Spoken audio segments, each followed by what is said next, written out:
Hello, cubs, and welcome back to my cozy den. We're back again at the Blue Palace in Solitude, Skyrim, for another reading from the Wolf Queen. So grab yourself a tankard of mead and pull up a bench. I hope you enjoy this series, and if you have any suggestions or requests for what to read next, let me know in the comments below. Now, book number 2, from the pen of the 1st century 3rd era sage Montakan. 3rd era 82. A year after the wedding of his 14-year-old granddaughter, the Princess Fatima, to King Mantiarco of the Nordic Kingdom of Solitude, the Emperor Uriel Septim II passed on. His son, Pelagius Septim II, was made emperor, and he faced a greatly depleted treasury thanks to his father's poor management. As the new Queen of Solitude, Fatima faced opposition from the old Nordic houses who viewed her as an outsider. Mantiarco had been widowed, and his former queen was loved. She had left him a son, Prince Bethel. He was 2 years older than his stepmother, and loved her not. But the king loved his queen, and suffered with her through miscarriage after miscarriage until her 29th year, when she bore him a son. 3rd era 97. You must do something to help the pain, Fatima cried, baring her teeth. The healer, Kelmeth, immediately thought of a she-wolf in labour, but he put the image from his mind. Her enemies called her the Wolf Queen for certes, but not because of any physical resemblance. Your Majesty, there is no injury for me to heal. The pain you feel is natural and helpful for the birth. He was going to add more words of consolation, but he had to break off to duck from the mirror she flung at him. I'm not a pig-nosed peasant girl, she smiled. I am the Queen of Solitude, daughter of the Emperor. Summon the Daedra. I'll trade the soul of every last subject of mine for a little comfort. My lady, said the healer nervously, drawing the curtains and blotting out the cold morning sun. It is not wise to make such offers even in jest. The eyes of oblivion are forever watching for just such a rash interjection. What would you know of oblivion, healer? She yelled. But her voice was calmer, quieter. The pain had relaxed. Would you fetch me that mirror I held at you? Are you going to throw it again, Your Majesty? Said the healer with a taut smile, obeying her.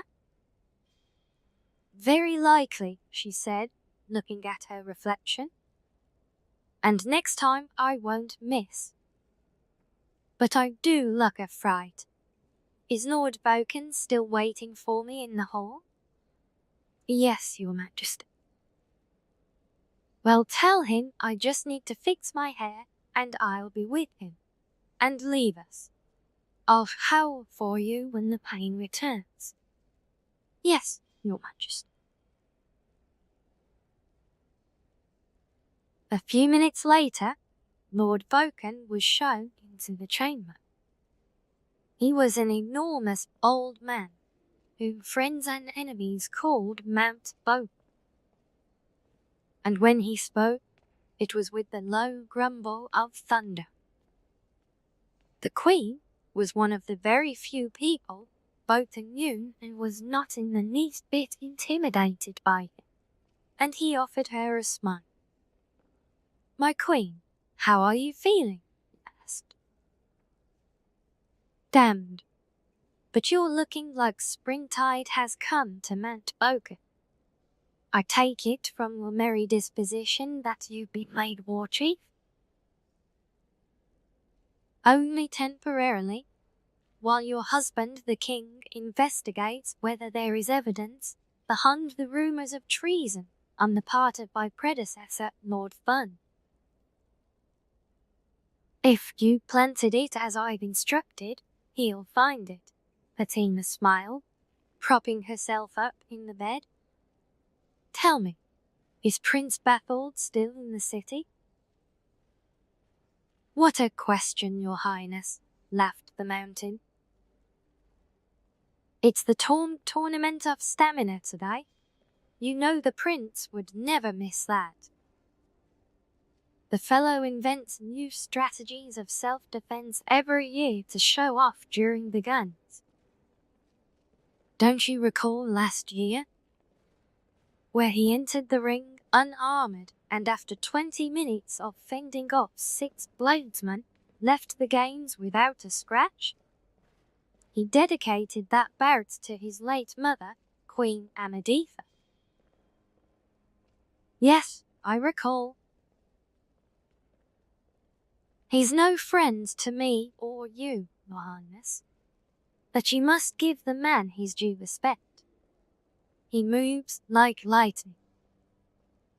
You wouldn't think it of him, but he always seems to use his awkwardness to his advantage, to throw his opponents off. Some say he learned the style from the orcs of the south. They say he learned from them how to anticipate a foe's attack by some sort of supernatural power." "There's nothing supernatural about it," said the queen quietly. "He gets it from his father." "Mentiarco never moved like that," Vulcan chuckled. "I never said he did," said Fatima. Her eyes closed and her teeth gritted together, the pain returning. "You must fetch the healer, but first I must ask you one other thing. Has the new summer palace construction begun?" "I think so, your highness." "Do not think," she cried, gripping the sheets, biting her lips so a stream of blood dripped down her chin. "Do. Make certain that the construction begins at once, today. Your future, my future, and the future of this child depend on it. Go."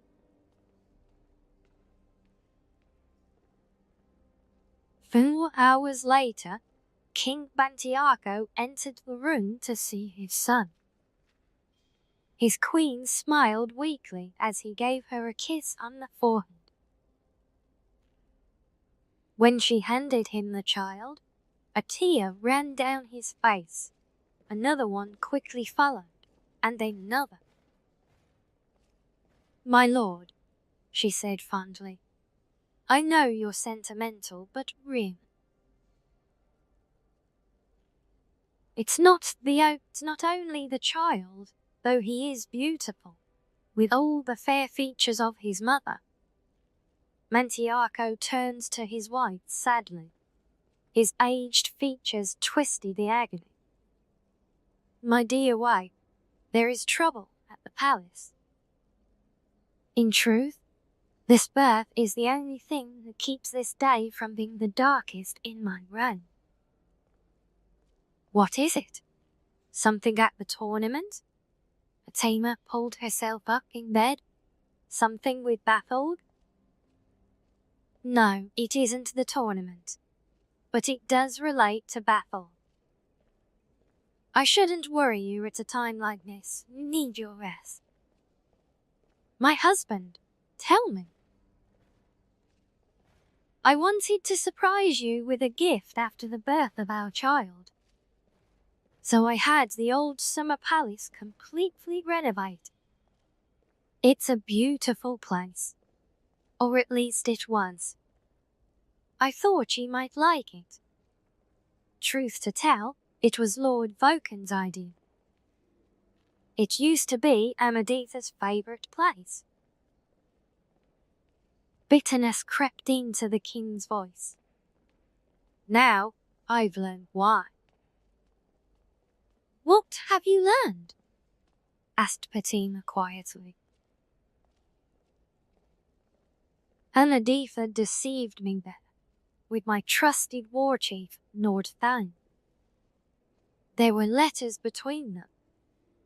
The most perverse things you've ever read. And that's not the worst on it. No? The dates on the letters correspond with the time of Batholg's birth. The boy I raised and loved as a son. Mantiarco's voice choked up with emotion. He was Thone's child, not mine. My darling, said Fatima, almost feeling sorry for the old man.